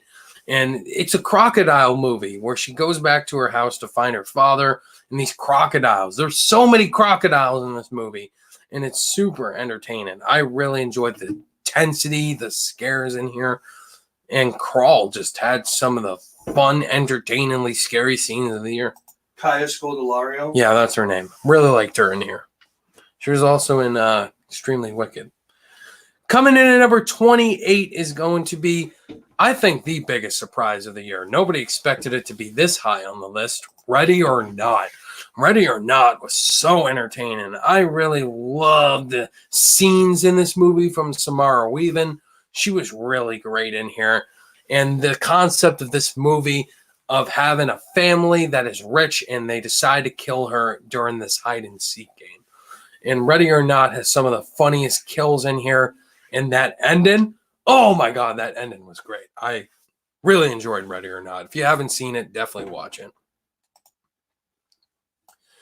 All right, coming in number 27 is going to be the most underrated animated film, Missing Link, from Leica Studios. Missing Link was really good. I know Cody didn't love it, but he enjoyed it. Yeah. I mean, yeah, I really like Hugh Jackman as Lionel Frost, Zach Galifianakis as Susan, and Zoe Saldana. Just them going on an adventure to find Susan's people, his home people. And I just really found this movie charming and underrated. Leica Studios normally produces underrated movies nobody goes to see. So yeah, if you haven't seen Missing Link, watch it. Coming in number 26 is going to be A Beautiful Day in the Neighborhood, starring Tom Hanks as Fred Rogers. Such a charming movie. It's like Won't You Be My Neighbor, except Mr. Rogers helps and really changes the life of this guy, this asshole guy in the movie. And it's charming. Tom Hanks will definitely, I think, get nominated for this movie as Mr. Rogers. Such a transformative performance from Hanks. He's such a likable guy. Tom Hanks is hard not to like him. And this movie did have some tearful moments in here. So yeah, A Beautiful Day in the Neighborhood. Are you going to watch it, Cody? I'm going to watch it at some point. But before we get into Ryan's top 25 films of the year, be sure to hit that like button, guys, if you haven't yet. If you're enjoying what you're watching, 24 people in here. Thank you guys all being here. You guys are awesome. We're getting to the 90-minute mark. Thank you guys so much for being in here. Let's get to the chat. Crawl is badass. Crawl was actually really good, so lots of people liked it. Someone said they didn't like Crawl, but hey, that's hey, all everyone's good. entitled They to said their they own don't like opinion. monster movies like that, so there you go. You're entitled to your own opinion. Ethan Parker has Ready or Not in his top 20 films of the year. He Mhm. also said he saw 290 movies this year. Who did? Ethan Parker. That's awesome. I don't know if that's like all new releases, but we'll see. Yeah. Missing Link was decent. Tom Hanks was fantastic. Let's see here. Well, I still want to watch A Beautiful Day in the Neighborhood. So nothing to highlight, but just people saying their thoughts on the films. Awesome. Now, guys, we're getting into the top 25. Again, if you're new here, feel free to click and like that subscribe button for more reviews, reactions, rankings, and more movie content. Coming in at number 25 is going to be a film I really loved at the start of the year, but now thinking about it, it's good, but not as amazing as I remember. That is Jordan Peele's Us. Now, Us had great performances. Lupita Nyong'o gives one of the best female performances. She should get nominated.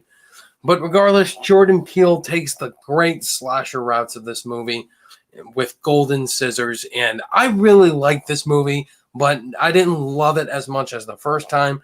Still, Winston Duke was funny, but wanted more of that cool family, bad side and good side in here with the doppelgangers, and that twist was kind of okay. I think Cody agrees. Yeah. I like Get Out more for sure. Yeah. Get Out was just a different experience. Way better movie. Coming in at number 24, these next two movies I think are incredibly underrated and you need to watch them. Coming in number 24 is The Peanut Butter Falcon with Shia LaBeouf and Zach Goss. And Shia LaBeouf was really great in here. What a great redemption movie for him. The Peanut Butter Falcon, such a great movie if you haven't seen it. The special needs guy who loves wrestling, wants to meet his favorite wrestler. And this movie's so bittersweet and hysterical. And so if you haven't seen The Peanut Butter Falcon, please watch it. It's a must watch. Coming in at number 23 is Blinded by the Light. Blinded by the Light. If you have not seen this movie, what are you doing? This is such a great movie. And I really enjoyed the music in here, the true story aspects. If you have dreams, definitely watch this movie. It has all the aspirations this guy goes through, his love for Bruce Springsteen, and bringing those dreams to reality. So if you haven't seen Blinded by the Light, that's a must watch for you. Coming in at number 22 is going to be a big surprise. Fighting with My Family, continuing on the streak of Florence Pugh's great performances. And Fighting with My Family is just so good. Such a great drama and comedy. You have Nick Frost in here, gives a really good performance. Dwayne Johnson as well is in this movie, and he's funny. And Fighting with My Family just has all that true story aspects in here. Me not being a huge wrestling fan, now I can appreciate why wrestling is impactful to people. Coming in number 21 is going to be a big surprise from DC, Shazam. Shazam was a blast. In here, Zachary Levi as Shazam was so good. Really love Zachary Levi as an actor. And just the ideas felt similar to Big. Just this kid turning into a superhero when he says Shazam was awesome. And Dr. Savannah is a really great DCU villain played by Mark Strong. And the comedy in here works. And that final act with all those Shazams were super awesome. And I can't wait for the sequel since they announced it. Hopefully we see The Rock as Black Adam. All right, let's go to the chat. Yeah, before we get into the top 20 for sure. There's a lot of comments. Yes, let's see. Some people were saying how many movies they've seen this year. I like Get Out more than Us. You can go to Driscoll Bros comment if you want to about Us. All right, here it is. The first time I saw Us, I loved it, but on rewatch, I didn't really like the ending. Yeah, it's kind of a similar situation with me, in all honesty. Yep, and now we can scroll down to Rob Forzezi's Rob Forzy's comment. Blinded by the Light was criminally underwatched. Great coming-of-age story. I 100% agree with that comment. Very, very good. And then we can go to Ethan Parker's comment. I know this is very unpopular. I know this is very unpopular, but Blinded by the Light is good, but I prefer Yesterday. I disagree, but I respect your opinion. We got Sean PVS in here. Hello. And then people saying Shazam's one of their favorites of the year. It was a blast. It was awesome. So underrated. And then Damian Scott asked, what's your favorite moment in Shazam? When they go to the convenience store. I'd like to purchase some of your finest beer, please. Just the moment when they're shooting the gun at his suit because it's bulletproof. So freaking funny. Top 20. All right, let's get to the top 20, guys. Let's rocket through this. Speaking of rocket, coming in at number 20 is going to be Rocket Man! Taron Egerton should get Oscar buzz in here. It is a really tough year, though, for Best Actor because Taron Egerton was so good as Elton John. I loved his performance in here. Another movie I saw early thanks to Fandango. And Richard Madden was also really good in here. Just the true story aspects of Elton John. It did it better than Bohemian Rhapsody in terms of true story. So yes, Rocket Man was awesome. Coming in number 19 is going to be Long Shot, starring Charlize Theron and Seth Rogen. Love their chemistry and their relationship in here.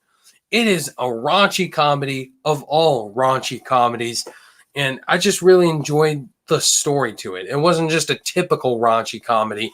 It did have emotion in here and some uncomfortable scenes that are great scenes. So yes, Long Shot is definitely a must watch. All right. Coming in at number 18 is going to be another great raunchy comedy coming of age movie, Booksmart. Booksmart was so good. I love Olivia Wilde's directorial debut in here. She's a great voice to be heard. And the performances from Beanie Feldstein and Caitlin Dever are so good in here. I love their chemistry and their friendship with each other. The comedy in here really works, and it's a great part to the story all around. It has a lot more emotion than just straight up raunchy comedy, and just the friendship really works for me in here of these two characters. So if you haven't seen Booksmart, what are you doing? This is one of the best comedies of the year. All right, why don't you take some water, and I'll talk about the chat here. Let's see. A lot of people talking about Sean Chandler and how they got their Sean Chandler merch for Christmas. I know you did too. I did. Thanks, Cody. So that's pretty awesome. Driscoll Bro said Rocket Man is way better than Bohemian Rhapsody in his opinion. I agree. Let's see. Long Shot was really funny. Someone said they watched Booksmart 5 times. Pretty cool. That's awesome. Anyone wants to highlight? Mr. Guestmaster asked, have you seen Murder Mystery? Haven't seen it on here. No, I have not seen that. Sorry. And Endell Dexter brought a comment up if you want to. Endell Dexter, I hope they keep the same cast for Shazam too. They are. Yeah, they'll keep them. All right, let's continue on with the list, guys. We're going into number 17. Coming in at number 17 is going to be John Wick Chapter 3 Parabellum. This is everything you want in a John Wick sequel. More action, just better filmed action.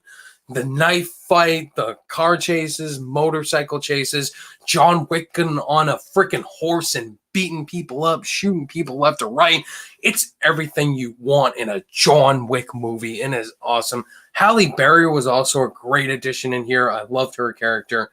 They announced a John Wick 4. I'm super pumped for it. Anything Keanu Reeves as John Wick, I want more of.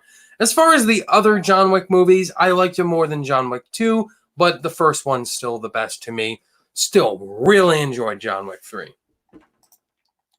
Coming in at number 16 is going to be Spider-Man Far From Home. I love Spider-Man Far From Home. I liked it more than Homecoming for sure. It went away from New York. We went to Europe, and Peter Parker on a school field trip gets ruined by Nick Fury, as he says in the movie with Sam Jackson. And then we meet Mysterio, played by Jake Gyllenhaal. You need to rewatch this movie in terms of how Mysterio sets everything up. I love the way they did it in this movie. And yeah, spoiler, Mysterio's the villain. Like, come on. Quentin Beck in here was so awesome. The action sequences with the elementals were cool. Some parts didn't work personally. Too technical robots in here and stuff. But I love Far From Home as a standalone Spider-Man movie. Coming in at number 15 is going to be a film I rewatched recently with my mother because we both love the show Breaking Bad, and I love El Camino, a Breaking Bad movie. Aaron Paul's performance in here is so good. He should be Oscar worthy, even though it's not. But still, love Aaron Paul as Jesse Pinkman. And it's just, after seeing Breaking Bad, Jesse was the only one that didn't get an ending story. And I can understand your criticism saying this movie's unnecessary, but I don't think it's unnecessary after watching it. I think Vince Gilligan's a genius for making this movie. Like all the scenes with Jesse in this movie, finishing off final deaths, and having that awesome gun shootout as well was really cool. So I was satisfied with El Camino, and watching the show Breaking Bad in particular leading up to it. It was so worth it. Coming in number 14 is going to be another conclusion to an animated trilogy, How to Train Your Dragon 3: The Hidden World. Talk about a great ending to a great trilogy of animated films. The How to Train Your Dragon franchise is, I think, the most surprising animated franchise of all time. Because you look at the title, How to Train Your Dragon, that sounds so dumb, but you watch the movies and you watch how amazing those films are because of the story being told. Hiccup and Toothless, the relationship they built together as friends, and Hiccup's journey. His character arc is one of the greatest underrated character arcs. Just him becoming a young boy to a man, a chief of Burke. And I was so happy to introduce the series to Cody. He absolutely loves the series as well. And if you have not seen these movies, what are you doing? Go watch these movies. They're so fantastic. And as far as best animated feature at the Oscars, I think it'll go to another movie, but would not be surprised if this won it. All right, coming in at number 13 is going to be Knives Out. Knives Out, Rian Johnson's original murder mystery film based on Agatha Christie as well. And Knives Out was so good. I talk about a great cast in here. One of the best casts all around. Chris Evans, Daniel Craig was so good. I love Daniel Craig. Chris Evans just plays everything opposite from Captain America. He's the true asshole in this movie. Something KFC joke. I love that. Ana de Armas was a really big surprise in here. Compared to this big A-list talented cast, she was a big surprise. And Jamie Lee Curtis, everybody in the cast is so good in here. And the fact that it was filmed very close to me from where I live is awesome. 5 minutes away it was filmed. 5 minutes away it was filmed. So yes, Knives Out was a blast. All right, let's go. We have a lot of comments in here. We sure do. John Wick is so fun, the best one yet. Haven't seen a single John Wick movie, said Naymaker. What are you doing? Watching, man. Spider-Man was good. It takes a while to get started for me personally. One of their favorite films of the year. Did not like Far From Home.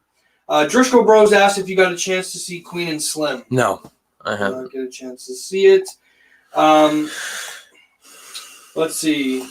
El Camino's really good. Haven't seen Breaking Bad. Check out Matthew Kircher's question. How have you not seen Breaking Bad? Well, that's coming from me, who just watched it this year. Matthew Kircher's comment you can highlight. Matthew Kircher, Vulture or Mysterio? I'm gonna go with Mysterio. Comment right below that, Endale. Endale. How the hell are they gonna rebound and recover from the ending of Far From Home in the third movie? LOL, it's gonna be interesting. I don't know. Far From Home is one of their top 3 MCU movies. How to Train Your Dragon is awesome. Really, really good. Someone did say they haven't seen some of the movies, the How to Train Your Dragon movies. Knives Out is in their top 5. Connor Vlogs, if you want to highlight his question post. He really enjoyed Knives Out. So did I. Connor Vlogs below that. Oh, Connor Vlogs? Where? Oh. After I saw Knives Out, I think Rian Johnson should stick to his original stories like Looper. I 100% agree with that. He should stick to original movies. Mr. Guestmaster. Mr. Guestmaster, can you do a video where you rank the How to Train Your Dragon trilogy? At some point, I forgot to do that ranking. Kylo Ben. Kylo Ren, have you seen Ben? Have you seen The Art of Self-Defense? No. And hello, Tevya. Hello, Tevya. Top 10. 12. Here we go. Here we go, guys. Top 12. Coming in at number 12 is going to be an A24 movie. A24's had a great year, guys, in terms of movies. Haven't seen The Farewell. I need to watch that. But coming in at number 12 is going to be Uncut Gems. Adam Sandler's great return to acting. He should stick to doing dramas and not stupid, awful Netflix comedies. Adam Sandler gives one of the best performances of the year for male leads. He's so good and unnerving and so what the hell are you doing, dude? You need to watch Uncut Gems because the Safdie brothers did Good Time, another unnerving movie with Robert Pattinson. And just this is the most headache-reducing movie you're going to see this year in the best way possible. I had the biggest headache watching this in the best way possible. All right, here we go, guys. The final film going into the top 10, coming in at number 11, is going to be Taika Waititi's great comedy drama, Jojo Rabbit. I know you guys are infuriated this isn't in the top 10, but I didn't see Jojo. I was late on the game with Jojo, finally saw it, and I love everything about Jojo. Need to see it again, but I love Taika Waititi as a director as well as an actor. He's having a great year, Taika Waititi, that and The Mandalorian. But I loved Taika Waititi and Roman Griffin Davis as Jojo. He's so good in here. And just the story. You look at this story and you're like, it isn't going to work. Involving Hitler and the Nazis.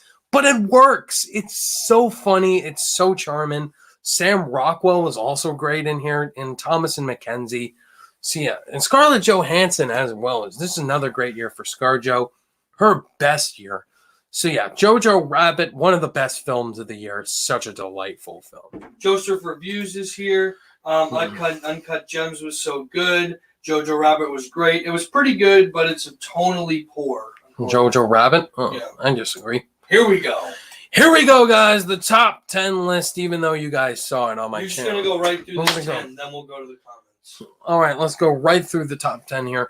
Coming in at number 10 is going to be Toy Story 4. What a surprising movie that I didn't think would be as good as it was.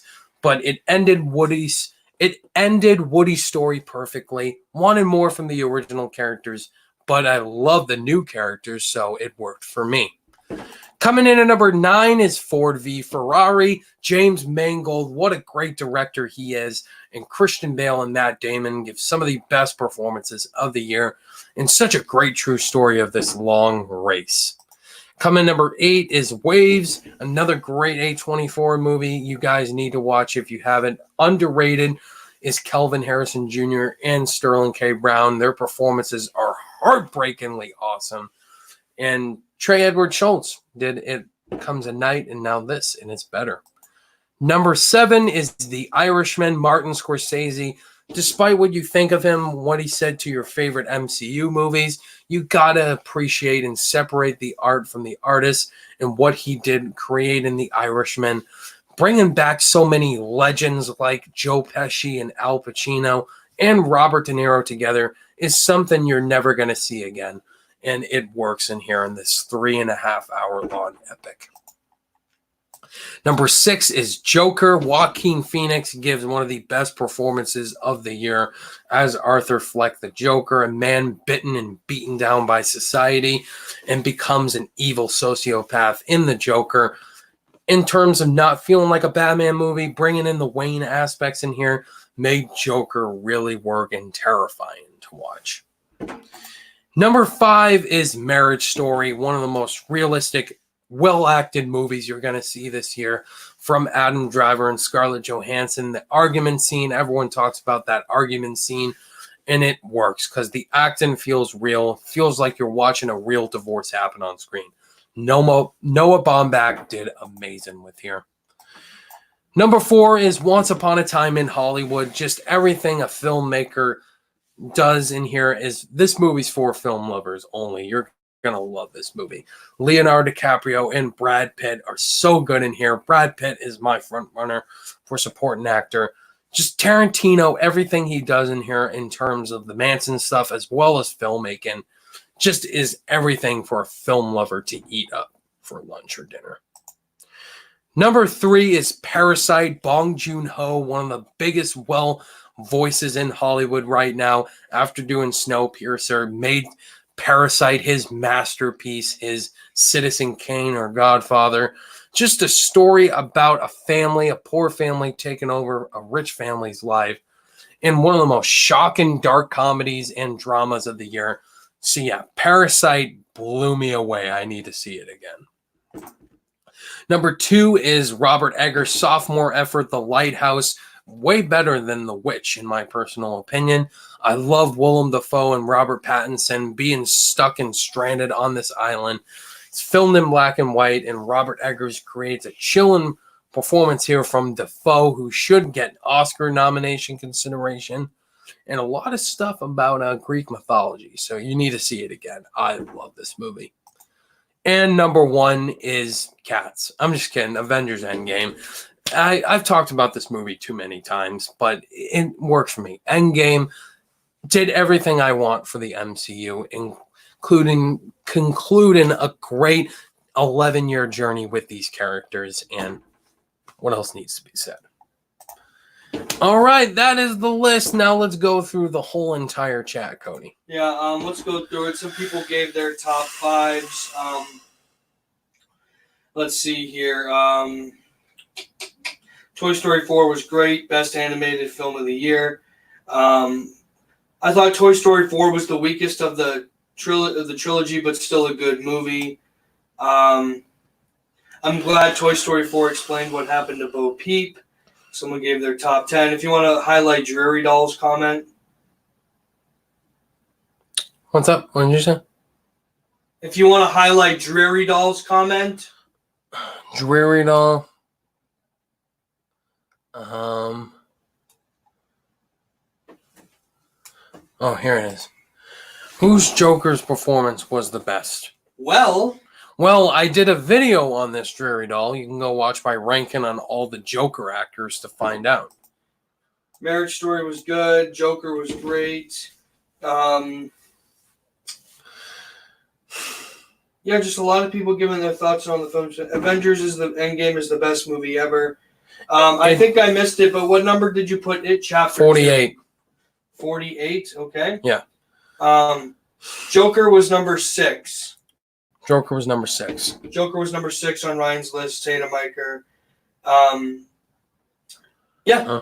All right, that's all the comments, guys. That is it. That is all 123 movies ranked that I saw in the year 2019. That went a good pacing than I thought it would. Just under 2 hours, just what I wanted. Thank you guys so much for popping into this live stream and commenting along with it. I so appreciate it, guys, and know you guys are commenting. We'll get to that in a sec. But thank you guys for watching this ranking. Look forward to my most anticipated movies video. That will be out next after this for the year 2020 on New Year's Day, which is tomorrow, January 1st, as well as later in the week will be my live stream for a year in review 2019, which me and Cody do every single year, where we break down all the accomplishments on my channel this year. And we look ahead to 2020. At one point, we almost had 30 people here, guys. Yes, thank you all for being here. Yes, thank you guys so much. If you haven't yet, please leave a like on the video on your way out. Yes, it would be so much appreciated.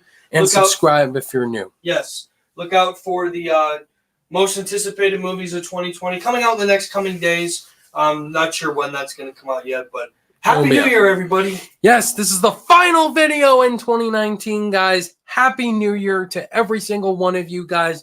2020 is going to be a huge year for my channel as well as movies in particular. It's going to be super exciting. Thank you guys, as always, for watching this ranking video. All my social media links are in the description below, and I'll see you guys in the next video. Bye. Bye, everyone. Bye, guys.